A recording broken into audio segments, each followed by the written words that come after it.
iPS cell technology and the use of their really amazing clinical facilities.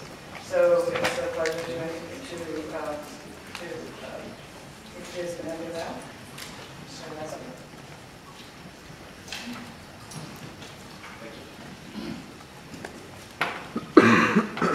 Can everybody hear me?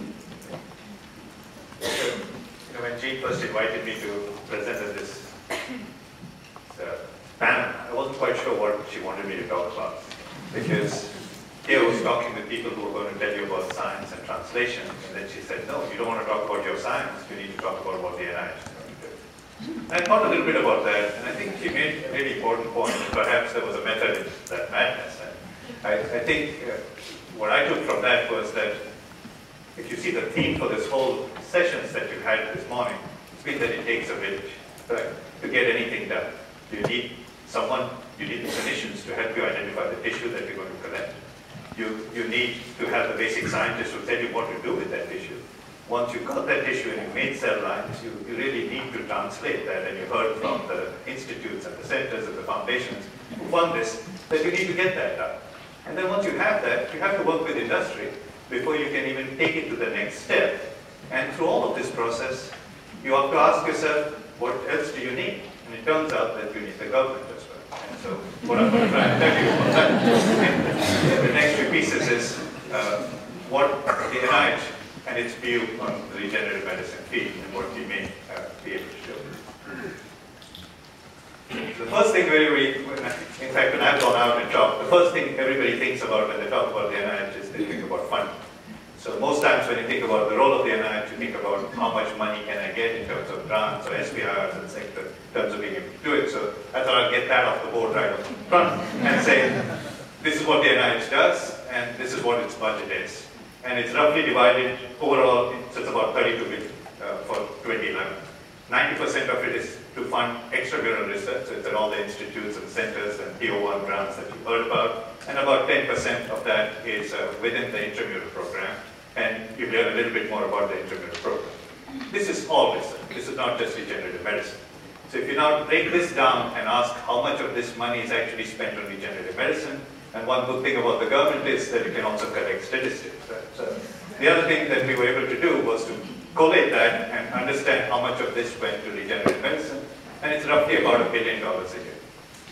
$1 billion of that is in the same proportion, so 90% goes to the extramural side, about 10% goes to the intramural side. So we can calculate and say it's 100 million on the intramural side in terms of being able to do it. If we could do a further breakdown of this work and ask how much of this is on pluripotent stem cells as opposed to on adult stem cells or scaffolds or bioengineering, then I would say that it's roughly 30-70. So 30% of the money has been spent on pluripotent stem cell research and 70% on other types of stem cells or adult cells that have been used for being able to do this. I could tell you a lot more statistics about how much is within the United States and how much is in other countries, but I don't think you really want to hear that. So we'll go on to what else the government can do and what it's planning to do. So the government, of course, tries to respond to what they see as needs. And clearly, a big need was because of this big expansion and excitement in the induced pluripotent stem cell space. And the government decided that they had to look to see how they could help this new field as it was moving towards translation.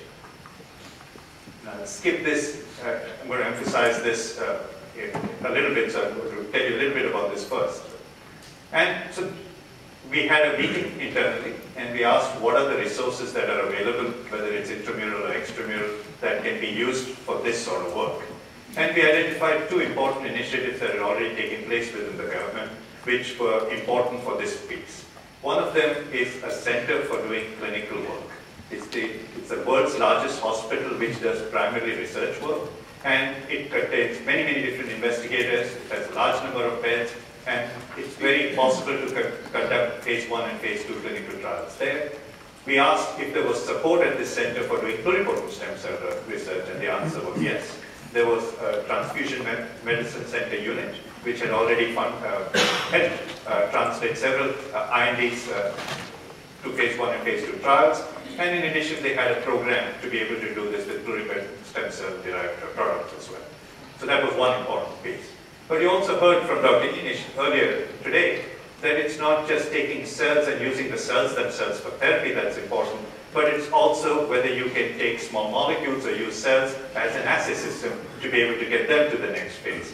And then too, under the Office of the Scientific Director, Dr. Collins initiated a program, it's called the National Center for Translational Therapy, and within that center, he identified pluripotent stem cells as being an important source of cells for a multitude of assays for which other cells were not available. And there's a whole program which is available both to the extramural and intramural program in being able to run assays and develop assays so they can take them from the lab and take them to a high throughput center and actually have access to the molecular libraries that you will require to be able to run those screens. And it's already been successful in terms of being able to identify molecules that may be used using actually pluripotent stem cell derived patient-specific samples for lysosomal storage disorders. So that goes to about sort of two big broad things that are being done. There's of course investigators within the intramural program and investigators in the extramural program who are also moving forward.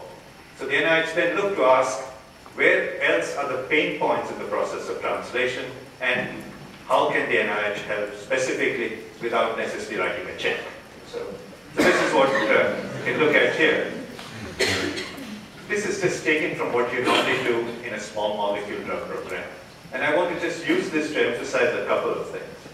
And a couple of things is the following, that even though you have the same process for any other biologic that you take forward, what's really important is that where things fail and how much money you spend at each stage is very different between a small molecule and a biologic. And it's also different between a standard biologic and if you use a stem cell-based drug. So keep that in mind. A lot more time is spent in sort of this assay development stage right now than it is for small molecules. And there's a lot less time in some fashion because cell therapy is not being considered for these really large disease models, and you're looking at sort of curative processes, so the trials and the cost for the trials is actually significantly smaller than what it has been currently for small molecule trials. There's another issue I want to highlight as a difference between taking stem cells and taking small molecules forward to clinic, and you saw this and you heard about the value of that.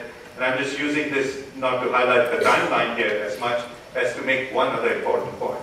Is the failure time points of where cells will fail is different from where small molecules fail. And the ratio of success to failure is going to be different. We're going to start with a smaller pool and have a larger fraction of that succeed. And if there's failure, it's going to occur early rather than late. So that changes the whole equation of when you're thinking about cost and allocation and investments that people may need to make. So this was an important sort of thought process for the NIH, and it also dictated what we thought were the important pain points that we would need to focus on if we had to help translate the field forward.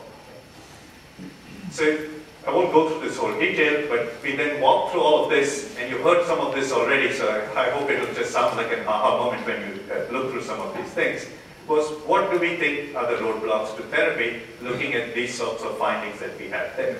And first thing was that the government itself had not been involved. And the reason why it was important for the government to be involved was simply because it's the sole regulatory authority in the country. And so if you don't have someone involved in the regulations, it becomes hard to have some uniformity. So that was an important piece. And there was a lack of consistency in regulatory policy. I don't necessarily mean that for the United States, but globally. The field is global. If you don't have regulatory policy which is relatively uniform, or there's an agreement on what you differ on, then it becomes very difficult to move things forward. A small example of that may just simply be, it's impossible for us right now to ship embryonic stem cells from the US to Japan. So the whole field in Japan, when you look at embryonic stem cells, uses a different set of cells than what we use.